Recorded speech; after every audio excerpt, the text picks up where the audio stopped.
day. It's currently Wednesday. I have a watch on. It's probably around like 6:30 a.m. And I hope you enjoyed the little morning intro. I thought it'd be fun to film the morning routine a little bit. So that was basically that. Same thing. Monday to Friday, the weekends, it usually changes just because I get up a little bit later. But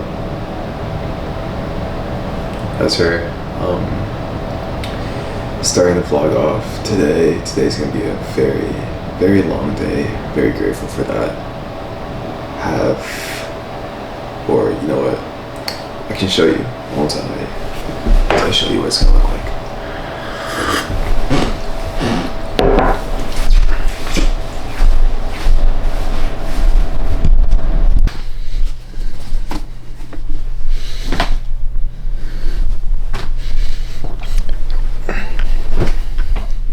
I don't know if anyone does the same thing, but sometimes I just have like a bunch of shit on my bed before I go to bed. And before I go to bed, I decide to try to toss it on my chair. And then when I get up and I have to do something in the morning,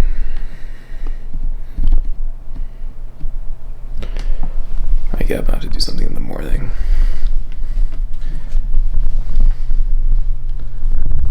I just toss it onto the bed, but that's besides the point.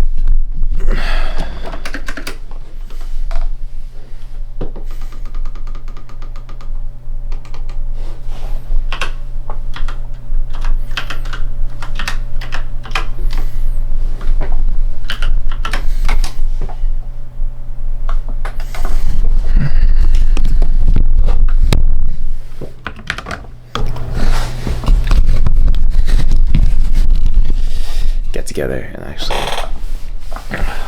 starts, which sucks. So I mean, it's okay. No, I'm blessed, very, very grateful and happy to be in school. So yeah, that's what the day is looking like in the morning.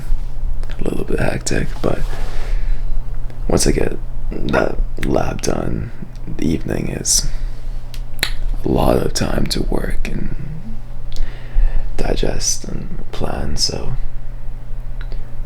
that'll be good. Yeah, cool. Well, hope you enjoyed.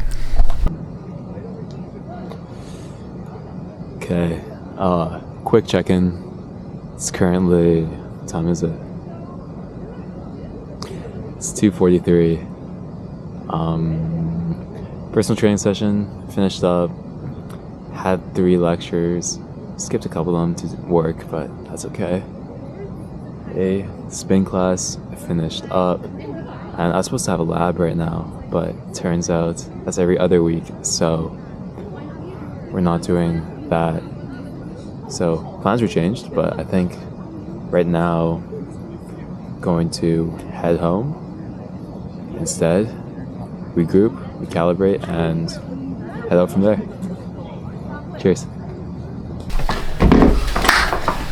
Okay, we're back.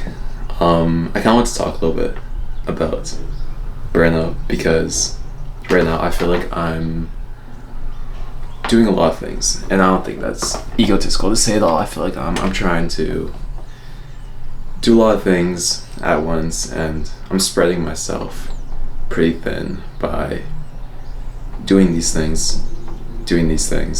And something that happens because of this is small, tiny burnout periods. So I feel like when you look online and you hear about burnout, it's always looked down upon a little bit. You know what I'm saying? It's like how to not burn out.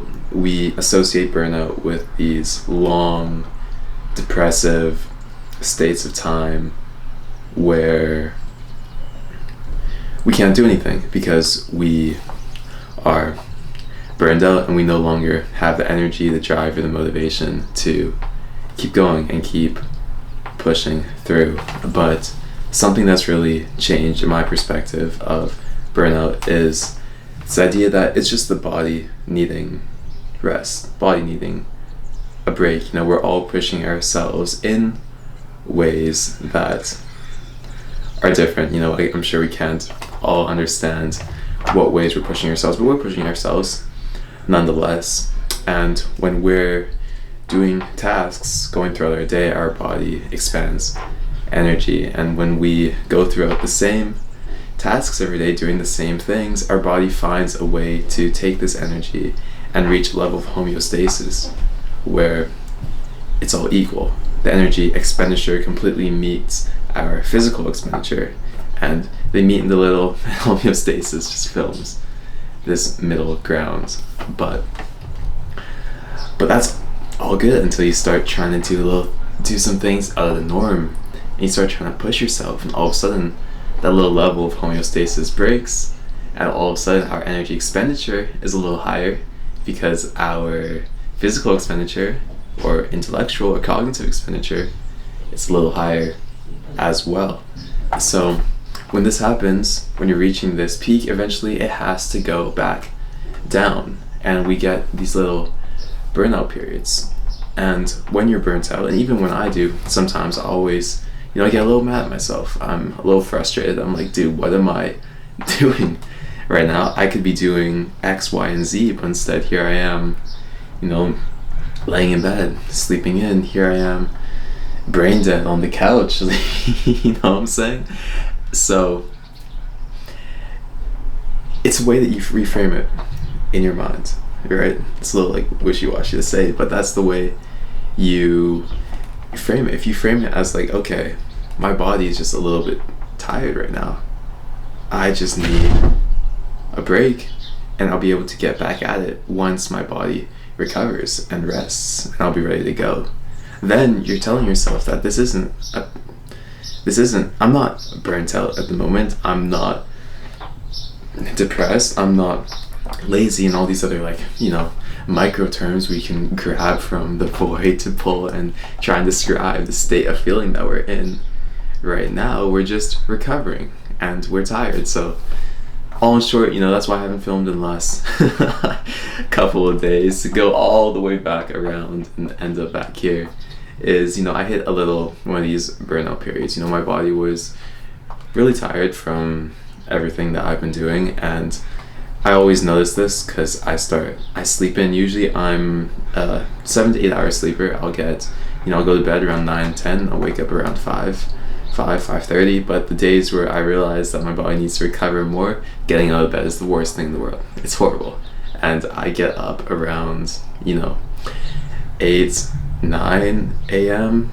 sometimes, even though I'm going to bed still at 9-10. So all of a sudden I get a random spurt of 10-11 hours of sleep. And obviously, since I'm a student, this works out because I don't have a super responsibility. Maybe I have a lecture, I'll probably just skip it if that's the case. But so I notice these burnt out periods that I'll have, and I always take that as a sign. It's like, okay, this is time that my body needs to take to recover. And I usually treat those days as recovery days. Just instinctively, it happens once or twice a month. And how I deal with it is I will start off by tossing everything under the kitchen sink at it, if you've heard that term.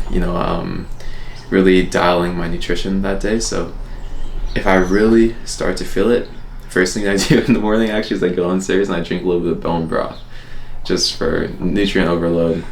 I feel like if maybe my body is really recovering, it might start to get a little bit sick, so I want to try and avoid that as much as possible. So take some bone broth, high protein meal, eggs, and good lunch, lots of greens, lots of fruit, lots of antioxidants, and I take it easy that day. Perhaps I have 2 training sessions. I'll either cut down to 1, or sometimes I just don't go at all, and I won't train that day. It could be leg day and a swim, and I'll just skip it completely, and I feel great the next day because of that. And that's just me. But yeah, so that's what it looks like. Take a little bone broth in the morning, toss in the kitchen sink at it. Continuing that. take my multivitamin for the day. Something like taking acetyl-L-carnitine just to help with cognitive function. I'm taking methylene blue at the moment because that'll help with any mitochondrial dysfunction if we're looking at that from like a biological perspective.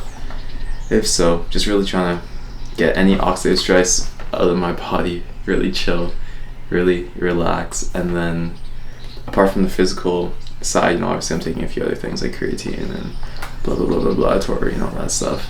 But really just taking that day to chill, you know, doing the things I enjoy and that will give me energy, like going to a cafe and, you know, working slowly at my own pace, listening to slow music, you know, reading afterwards. You know, I'm kind of introverted, so like even just like shutting myself out from the outside world and recovering. And then the next day comes around, as it is today. Today is 2 days later, and boom, we're ready to go. We're firing on all cylinders because we took this time to recover.